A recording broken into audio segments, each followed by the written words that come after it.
ओम नमः शिवाय। हिंदू कहानी संग्रह में आप सभी का स्वागत है।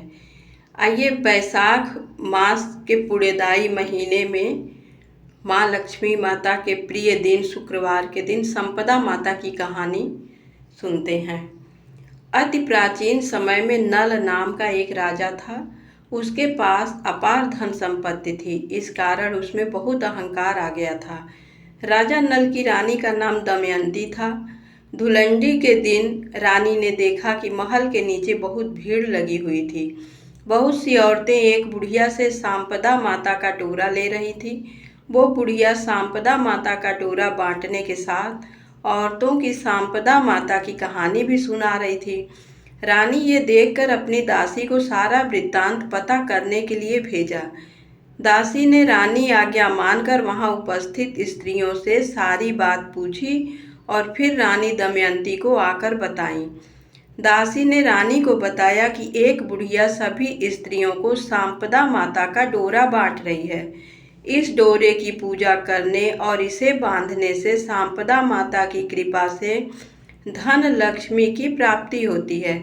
दासी ने रानी को बताया कि कच्चे सूत की 16 तार से डोरा बनाकर उसमें 16 गांठ लगाएं, फिर उसे हल्दी में रंगकर रोली चावल से पूजा करें।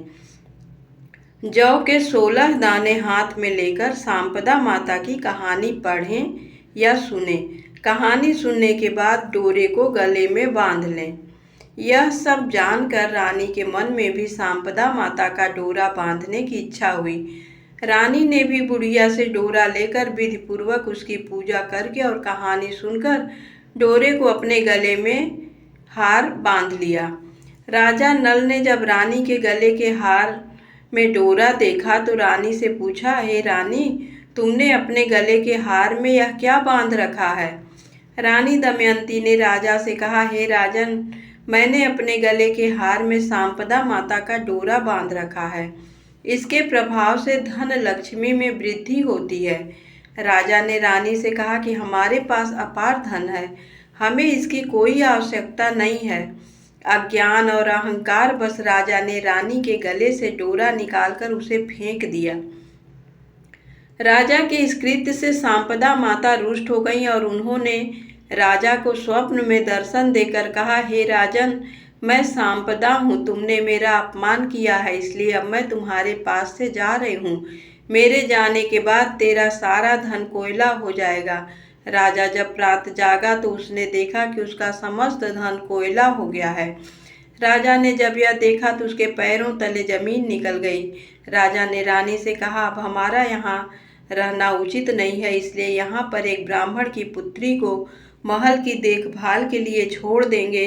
वो महल की साफ सफाई का ध्यान रख लेगी, सुबह शाम दीपक जला देगी और जल इत्यादि का प्रबंध कर लेगी। राजा अपनी रानी को साथ लेकर वन की ओर चल दिया। मार्ग में राजा को भूख लगी तो उसने 2 तीतर का शिकार करके रानी को दिए। एक तालाब के निकट पहुंचकर रानी उन्हें भूनने लगी और राजा स्नान के लिए चला गया। जब राजा वापस आकर भोजन के लिए बैठा तो वो तीतर पुनः जीवित हो उड़ गए। राजा रानी को भूखा ही रहना पड़ा। राजा रानी के साथ अपनी बहन के यहाँ पहुंचा। राजा की बहन ने उन्हें एक पुराने घर में ठहराया। वहां पर राजा की बहन के सोने की बच्ची और बछोड़ा रखा था।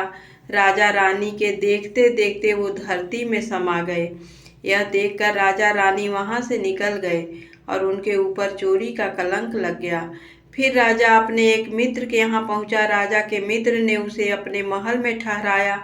वो जिस कमरे में थे वहां खूंटी पर एक बहुमूल्य हार टंगा था।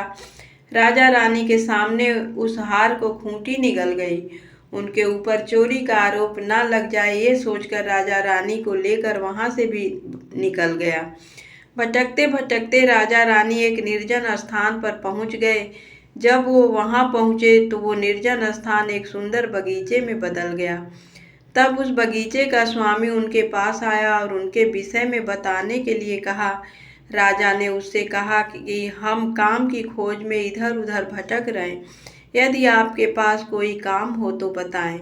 उस व्यक्ति ने उन्हें काम पर रख लिया। राजा बगीचे की देखभाल करता और रानी फूलों की मालाएं बनाकर बाजार में बेचने जाती। एक दिन रानी ने देखा कि कुछ स्त्रियां सांपदा का डोरा ले रही हैं और कहानी सुन रही हैं। ये देखकर उसे अपनी पुरानी बातें याद आ गई। रानी ने भी डोरा लिया और कहानी सुनी। डोरे को गले में बांधकर जब वो राजा के सामने पहुंची तो राजा ने उससे उस डोरे के विषय में पूछा। रानी ने राजा को किस्सा याद दिलाया और राजा ने भी भूल की थी उसका स्मरण कराया। रानी के राजा से कहा, आपने संपदा माता का डोरा तोड़कर फेंका, उससे माता रुष्ट हो गई और हमें इतने कष्टों का सामना करना पड़ा। फिर रानी ने हाथ जोड़कर संपदा माता से अपने पुराने दिन लौटाने की विनती करी। राजा को भी अपनी भूल का एहसास हुआ और उसने भी संपदा माता से अपनी गलती के लिए क्षमा मांगी। ऐसा करने से संपदा माता प्रसन्न हो गईं और रात्रि में राजा को स्वप्न आया। उसमें उसने देखा कि एक स्त्री कह रही है कि मैं जा रही हूँ और दूसरी कह रही है कि मैं आ रही हूँ।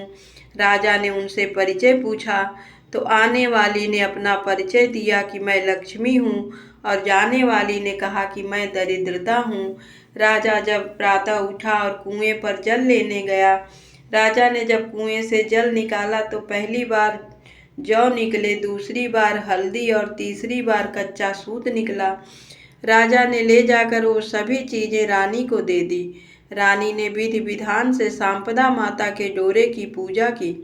संपदा माता की कृपा से धन धान की प्राप्त हुई। फिर वो दोनों अपने राज्य की ओर चल दिए। राजा रानी को साथ लेकर अपने मित्र के पास पहुंचा। मित्र उन्हें उसी कमरे में ले गया जिसमें उन्हें पहले रुकवाया था। राजा रानी ने देखा कि उस खूंटी ने वो बहुमूल्य हार उगल दिया और इससे उन पर लगा कलंक हट गया। फिर राजा रानी के साथ अपनी बहन के पास पहुंचा और उसी घर में रुका जिसमें पहले रुका था। राजा रानी ने देखा कि बच्छी और बछेड़ा पुनः धरती से प्रकट हो गए। यहाँ से उन पर लगा चोरी का कलंक धुल गया। राजा रानी को आभास हुआ कि अब उनके अच्छे दिन आ गए।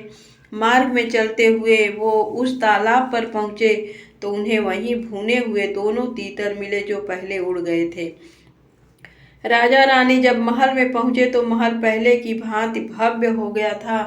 उनकी जो धन कोयला में बदल गया था वो पुनः पूर्व स्थिति में प्राप्त हो गया। राजा रानी ने जिस ब्राह्मण की पुत्री को महल की देखभाल के लिए छोड़ा था उसे उन्होंने अपनी पुत्री बना लिया। फिर बड़ी धूमधाम से उस लड़की का विवाह आयोजित किया।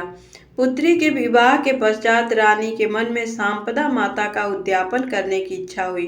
रानी ने उद्यापन में हलवा पूरी की रसोई की, 16 ब्राह्मणियों को भोजन कराया और उन्हें 16 वस्तुएं दी। संपदा माता की कृपा से राजा रानी के सभी दुखों का नाश हो गया और उनका जीवन खुशियों से भर गया। हे संपदा माता, आपसे यही प्रार्थना है कि जैसा आपने पहले राजा को दिया वैसा किसी को भी मत देना और जैसा राजा को आपने बाद में दिया वैसा सबको देना। जैसे आपने राजा रानी के दुख समाप्त किए वैसे सबके दुख हरना।